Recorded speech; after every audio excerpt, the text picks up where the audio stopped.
You were going to tell me a little bit about Tim Ainsworth, who I really don't know much about. Was he retired by the time you... Well, when I first got there, he was functioning as a... there were 2 road foremen. See, they had taken up the railroad tracks from the railroad, as you would know, during the war. And Ernie Alexander was foreman on what had been the railroad track up as far as Girard, I guess. And Tim, for a short time after I got there, was road foreman on the part that went through the Howser Pass, you see, and around down to the foot of the lake and over that side. And to Argenta, I guess.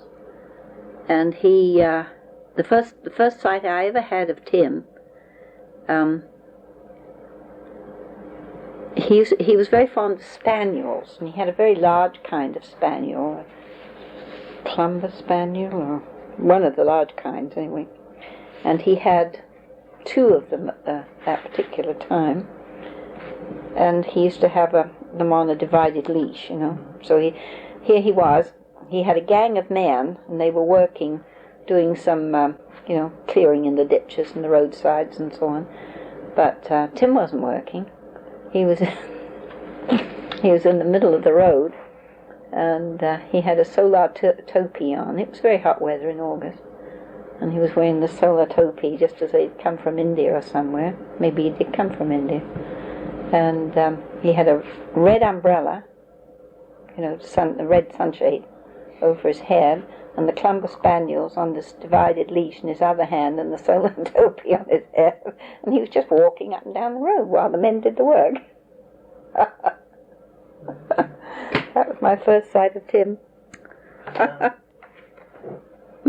Was he also in the army, British Army in England and India? I don't know. I didn't know as much about his background as I did of Maitland. Of course, Maitland went on living, you see, and I've been friends with Maitland and Daisy ever since, so I sort of know more of their history. But I didn't know a great deal about Tim because he was not one who often came over to Howser. And I don't really know very much about him except his death. See, he used to live in a house which was right at the foot of the cliff of the mountain, across the lake from Howser.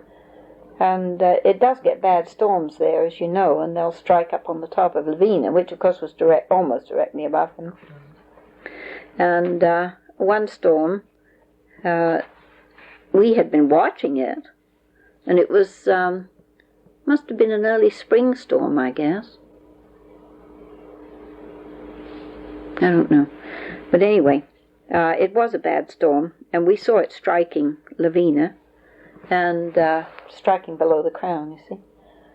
And the next day, my husband Bill used to take his mail and his groceries over to him once a week. And he took Teddy, and they went across in the boat. And they could see the dogs moving around in the house, but they couldn't find Tim. And then they looked through the window, and he was dead, lying on the floor. And the doctor said afterwards that he had died from the shock of the bolt which had struck the mountain, the rock of the mountain just behind him. It was a very low strike, you see, and this was what caused his death. So I remember that because it was Ted and Bill who found him. But and I remember one odd little fact about him too. I think maybe he was overseas in India, I don't know. But when we were clearing up his house afterwards, there were 2 or 3 of us women who went over to do things about clearing it up. And we found that I had one for a long time, we found that he had several most beautiful, handmade, white dress shirts. You know, the kind that had bow ties here, and everything was handmade, beautifully done, and his initials were on it, embroidered in human hair. Now that's a Victorian custom, if you like. My grandfather used to have shirts like that.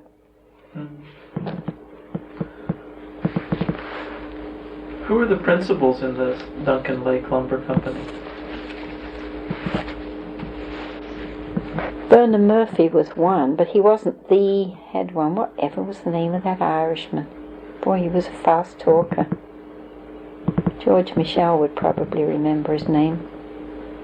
Do you know George Michel? No. Well, George lives just a block and a half over here. Did he work up there? Yes, he lived up there. He wanted to. He was the kind of person who liked to get away from the crowd, you know, and he did various things. I don't think he was ever a trapper. He was a very hard-working person. He had a floating cabin, a boathouse type of a cabin, and he turned it into a good float house by hammering in enormous logs, you know, sort of this size of log, upright, you see, all around his cabin to hold it in position. And he did all that hammering by hand with a heavy sledgehammer. And we used to watch him as we were sitting having, say, lunch at the cottage window. We'd watch him, and he's a very methodical man. And he'd do 10, you know, by count, and then rest for 5, and then 10 by count, and rest for 5. And he went on hammering these great big round logs very sturdily into the lake until he got them all down that side and all down that side. Never forget the way that man worked at it. Mm-hmm. He was a Frenchman. Not a Canadian French, but a Frenchman from France.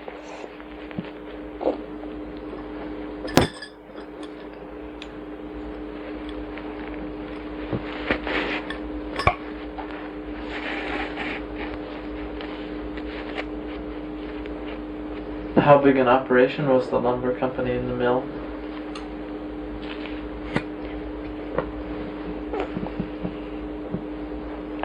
Well, I suppose with the men who worked up in the woods in the Upper Duncan, there must have been 30 men anyway, maybe more. You should talk to Art and Kate Waite about that.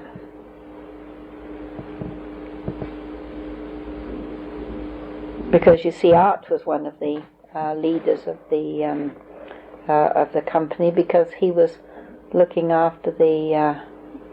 He had a logging crew up in the Upper Duncan, and then they used to make up small rafts and float the logs down. We had an ancient tug. Oh yes, Jack Hyde. Heide, Hyde. He brought his family up there, and he was the master of the tug and looked after hauling the logs down. And he was really not a man for the country at all, I don't think. But my husband was the mechanic and the blacksmith. And sometimes he used to have to go up the lake, you see, to the logging camp to repair something, etc., etc. Mm-hmm. And so he'd go up with Hyde on this black tug. It was a small one because they brought it in by truck from Lardeau. And one day it was quite bad wintry weather. The lake was not frozen, but it was stormy and wet. And Bill had been up in the morning and had been working all day at this camp, you see. So Hyde was going down that night with the logs. So and he arranged to take Bill back. Well, then they got down to the landing to get onto the tug, and it was pretty rough. But I don't think they took the logs. They decided that would be too dangerous. But Hyde said, "It's okay, we'll take the tug down and I'll take you back down to Howser." And so they started out. I don't know what happened to the tug, whether the engine went on the blink, but eventually it was getting rougher and rougher. And Bill was getting very concerned, and Hyde didn't seem to worry at all. But eventually they landed on the shore. Unfortunately, on this side, the wind was brought them to this side of the lake, and there was no trail. There was a very ancient trail, but most of it was overgrown and had logs and trees that had fallen across it. And eventually they landed up among the rocks, which were sort of half in the water and half on the shore, you see, some miles up from Howser, about, 9 or 10 miles up the lake. And the boat sank at that point. Now the water was quite shallow, so that I suppose it holed itself in the front on a rock or something. And poor Hyde, he was very overcome. My husband had spent many years in the north of Saskatchewan and driving the trains, the tractor trains that haul things over the ice to the camps and so on. So he was used to that kind of life, and it didn't worry him particularly, except it was darn cold and wet. And so he hauled Hyde out, and they managed to get up onto the shore, and they walked, and poor Hyde, he'd never done such a thing in all his life. He couldn't walk. He was a very flabby sort of a man, big man, but flabby. And Bill had to keep on sort of turning around and, "Come on, Hyde, come on!" And then he'd have to go back and take him by the hand and haul him along the trail. And poor Hyde, he was nearly in tears because he'd never had this sort of an experience before in his life. And then they came on an aged, after they'd gone about 3 miles, they came on an aged log. I guess it had been put up for a stable at some time, rather. And they found some dry kindling and were able to get a fire going. And Hyde couldn't go any further. He just couldn't walk any further. He'd done as much as he could do in that rough terrain, because it was climbing over trees in the dark and had no flashlights, nothing, not even a bug. And so they got a fire going, and Bill got him a stack of wood and broken branches and things, so he wouldn't die of cold and wet. And he left him there, and Bill came on down, and of course eventually hit the trail that ran along the side of the lake. And I remember I was going to school. He hadn't been home all night, and I was worried, but I still had to go to school. And here I was walking along to school with a couple of the kids, and Bill comes up with the water streaming off him. It was terribly wet. He'd been all night hiking down that trail, but he made it to Howser. And so then, of course, they took a boat and went up and got Jack Hyde. And another character up there was, 2 characters, was Paul and Helga Brown. Now they were, when we first went up there, he had nothing to do with the Duncan Lakes Lumber, but after a while he was he had a crew too, somewhere or other, I don't know where, and so he was responsible for bringing logs in for the mill, like Art Waite was. And they were both characters. Huldah was the one who got me started with the school, and I guess they were both from the States originally. And I remember the first Sunday I was ever up there, I'd never met Huldah, but she arrived on the Saturday and knocked on the door. She lived down the path from me in one of Earl Stevens's little cottages, and she knocked on the door and invited Bill and me to supper.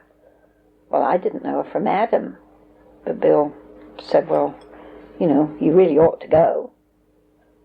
And then he wouldn't go, so he left me to go by myself. So I went down there at the appointed hour, and there was Jim Payette. Now, Jim was a foreman up there. Do you know the Payettes in Nelson? I think they still live on the North Shore. There was Jim and Maureen Payette. And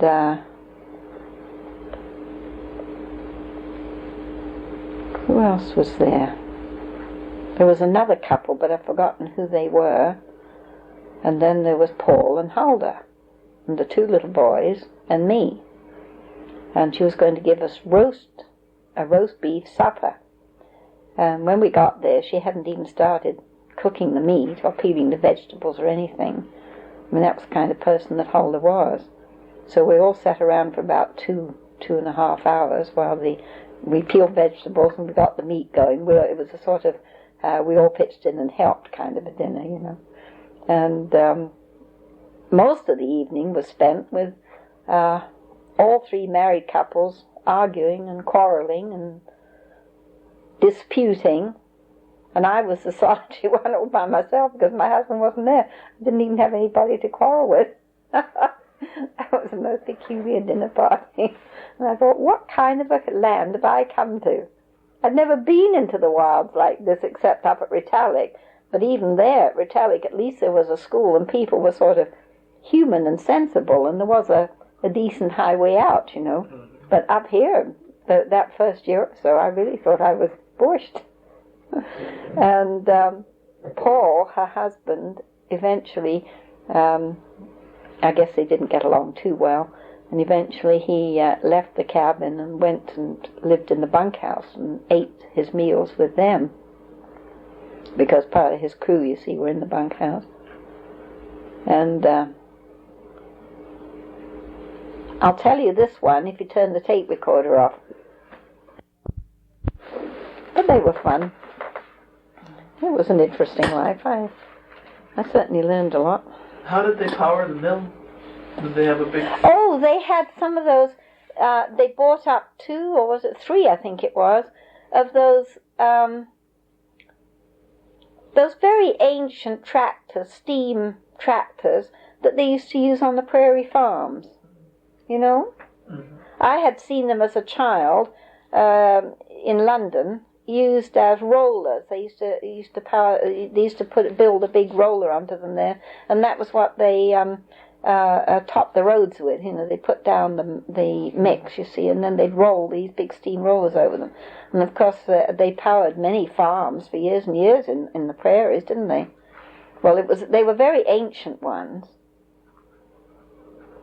What did they use to fire them? Coal or oil? Wood. After all, they were in the logging business. Right. And you couldn't get coal up there. Did they make electricity? They must have made us a little bit, because I can distinctly remember the odd bulb hanging here and there, low watt and very orange and light. But they could never work after dark.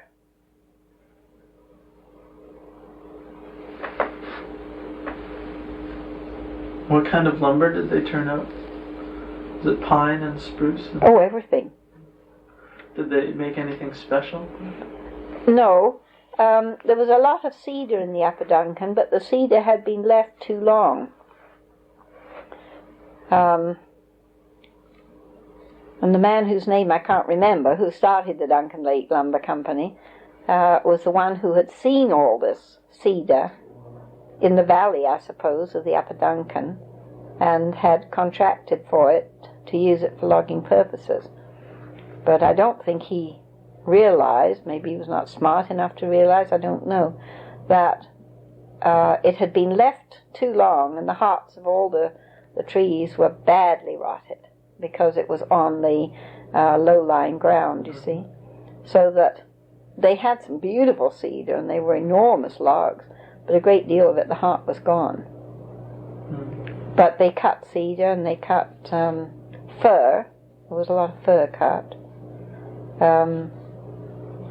At that time, hemlock was not much used. You know, people didn't use hemlock as they use it now. Mm-hmm. It went into the fires of the steam engines. But I think it was mostly cedar and fir, probably, that they used. Not much pine up in the Upper Duncan. Mm-hmm. It was too wet. And they logged on the lower slopes, you see, because after all it was a very simple logging with horses to haul it, and practically no machinery. They might have had a small cab, but that would be about all. Did they bring the horses down to Howser for pastures when they weren't logging?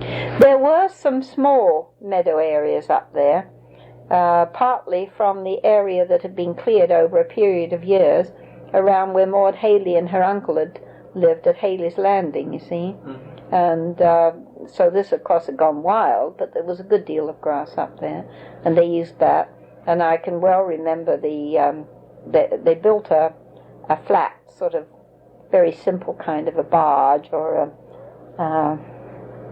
more like a large raft, really, which was hauled up behind the tug, and then they'd load this up with a load of hay for the horses and so on, and feed for the horses. He likes that spot because of the sunshine. It's warm. So you didn't have electricity in the homes, but there was just a little bit of... No. That's where I learned to clean oil lamps. I still keep my oil. I still use my oil lamp. The power went off just a week or two ago for about 2.5 hours. I still use it. Same one. Could you describe the setting where Howser was? Do you know Howser now? Yes. Well, because it was very similar, except that where the cement ramp is then for launching boats and where people swim from, that is built at about where the barn was. And the barn was must have been about 60, 70, 80 feet above the lake, I guess. There was a pretty little centre to it, really. It was nicely grassed because Bill Clark had lived there for many years, and he was sort of one of the original inhabitants, and Joe Gallo had been there many years, off and on, and so they had quite a large patch of ground around them, which they had. They didn't mow it or anything; it wasn't a lawn, but it was all cleared and grassed.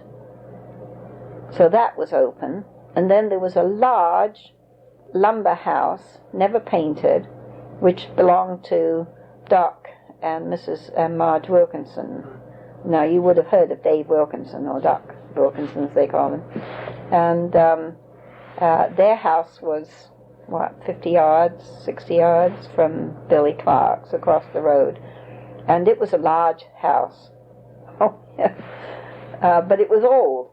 This was the house which originally had been built as a sort of guest house or small hotel that the people of the CPR put up for those who were going to come in, such as Bertie Board and Tim Ainsworth, and buy land for growing orchards, you see. There was a company called Oldfield Kirby and Gardner, which was a Winnipeg-based company, which...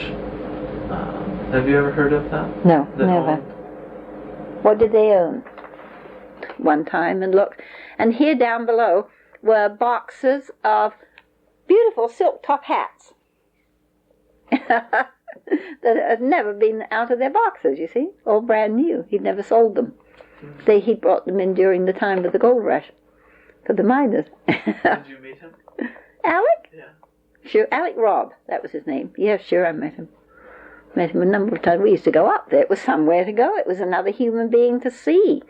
Frank Abbey used to deliver the mail, and I used to take my Ted when he was a little baby, you see, and I used to drive up with Frank because his mail run went from Lardeau up to right up to the top of the valley, and he'd go to Mrs. Brandon, and she was the last customer, and we'd stop at every house in between practically because there were only about 4 or 5 houses anyway, and so. We used to go up to Alec Robb every time. And then he had a young man with him, Sandy Masson. Did you ever hear of Sandy Masson? Oh, Sandy was a nice chap. For many years, he was the lookout up at Lavina. And one year, Winnie Carson and I, and this would be about 1958 or 9, and the 3 boys, her 2 boys and mine, we hiked all the way up to the top of Lavina, and that was going up the trail. And when we got up there, Sandy had been trained originally in England as a young man. He had been trained as a baker, and here we arrived up at the top of the mountain, and here was Sandy with 2 enormous, beautiful homemade loaves just out of the oven ready for us to eat for our supper. Sandy was an interesting person because Alec was a crusty old bachelor. He'd never married. And he'd lived in that store for years and years and years. And then at some point or another, he sent back to England when Sandy was about in his early 20s, I think, and brought Sandy out here, and always spoke of him as my nephew, but he was actually Alec's son. But Alec never would acknowledge him as his son. Mm. But Sandy always knew that Alec was his father. Huh. But Alec always introduced him as my nephew Sandy Masson, and Sandy always called him Alec. So they were quite an interesting couple. And then poor old Sandy, he was up looking at a mining claim up behind Poplar Creek only about 10 years ago, 8 to 10 years ago. And he was out all night one night and got here. He fell, broke an ankle, and lost a number of toes because they got frozen, you see, too badly frozen. Mm-hmm. And he had to have them off, and that upset him completely, and he just gave up and died in about 6 months' time. Mm. He couldn't cope with such a handicap because he's always a man who'd been on his feet and come and gone. And then after a while, there was another old bachelor went to live up there, Claude Dumontel. Did you ever hear of him? No. Oh, he was a Frenchman, a French Frenchman. And where he came from, I don't know.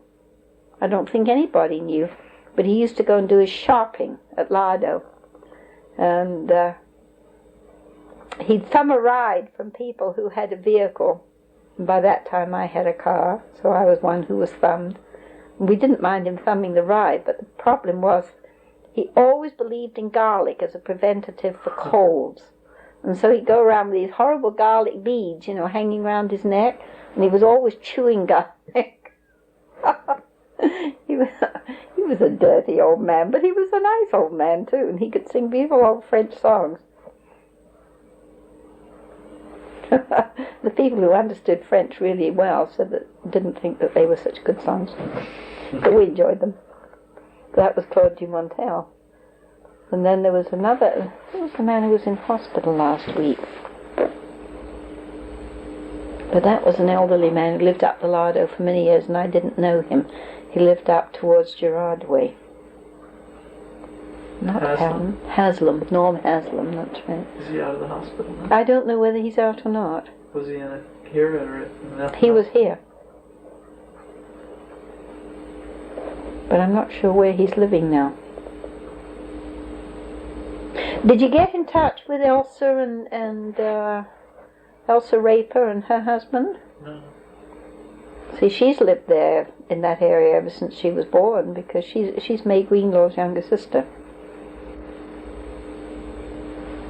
See, May was the oldest of that family, and she mothered them because their mother died young.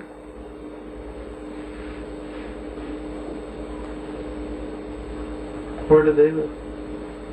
Somewhere in Caslow, but they may be away for this part of the winter because they had twins, and I think both of the twins are somewhere in the Souk or Victoria area. So I haven't seen them around town for a while.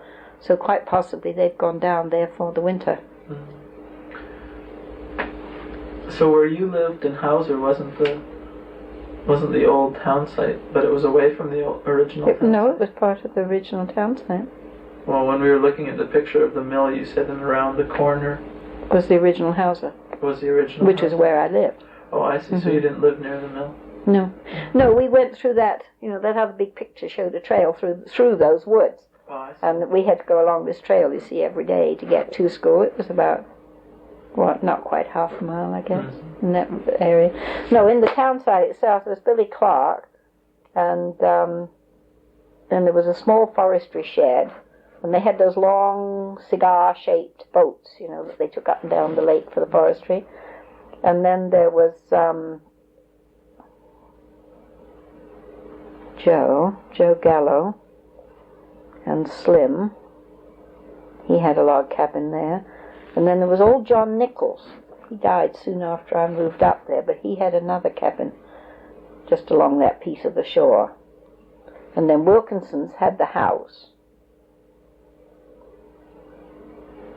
And then there was an old barn up above Wilkinson's house.